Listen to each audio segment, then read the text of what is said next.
Well, hey there, my name's Don Raleigh. I represent Evolve Payment. Been a part of the team for 10 years now. We're a local Minnesota business that's been in operation for 23 years based out of Little Camp.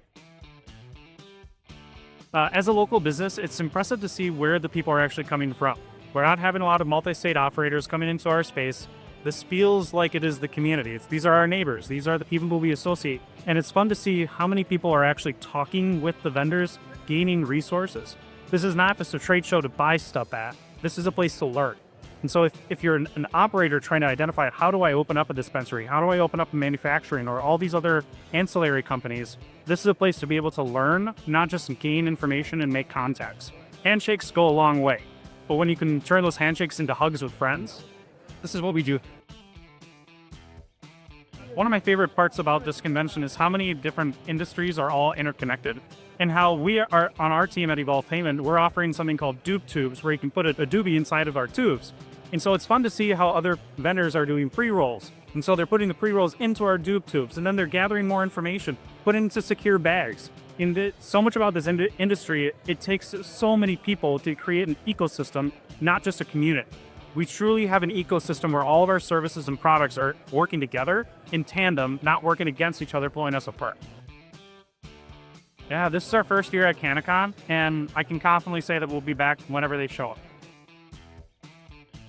Yeah, when it comes to the legislature, I think that the state of Minnesota is doing everything they can to recognize that this is not just a regulated market. This is a true business that is affecting our economy.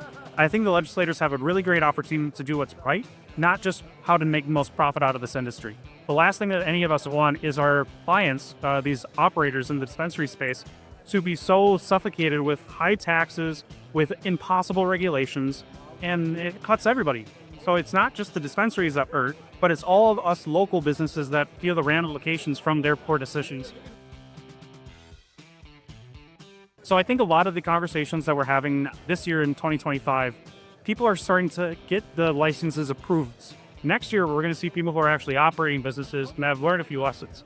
I think that there's always going to be those situations where I wish I would have known if I only knew this. We're going to have many more customers coming back and saying, I learned this from last year. This is how we're going to be able to operate more efficiently and more clearly in the future. Yeah, so the common theme that a lot of us have been seeing and hearing about is surrounding all the different requirements that the state is putting upon these dispensaries, manufacturers, and ancillary services. It's not just a building. It's all the other components that go into the building. And it takes a village to be able to bring in the right resources. But the conversations are, we just didn't know how much it takes. And I think it's because of conventions like this that you're able to gain more insight into what requires an orgoblet.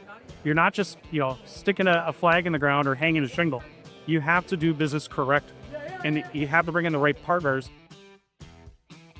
When we first got started in the payment logistics space, we had a client of ours that operated a tobacco shop, and he said, hey, there's this brand new product called a Delta 9. We had no clue what a Delta 9 was. We're not cannabis consumers ourselves. And so we had to learn this whole new industry when somebody said, we want to sell this, and we need to accept credit card payments in order to do it. Because cannabis is still regulated as a Federal 1 drug, we are not able to do credit card transactions. And so how does a payment processor step into the space? Because of some of the software integrations and technology specialization that we have, we're able to integrate our whole new software into a program called Green Card, where you're able to collect a payment through an ACH by means of an app that your customers would download. It's through this that has brought us to this convention to be able to share what this software is possible. And I think the language that we've been seeing from the people walking by is that we had no clue this was an option. And the people that are coming here are seeing the value of what technology and software can help them run their business, not just the products that go there. I don't think they needed me convincing. Book around, see who's showing up. There was only one booth that was not purchased. Every single one of these vendors comes back year after year after year. There's something to be said about that. And the fact that they only had one booth that wasn't purchased speaks volumes. So if anybody's trying to come to CannaCon because they're interested in starting a new business, gaining insights on what the industry could be, or frankly, they're just trying to figure out if there's a space for cannabis, the great news is that the train hasn't left the station. It started making noise. The engines are starting, but it's not left. Now is the time. Here is the place, and we are ready for it.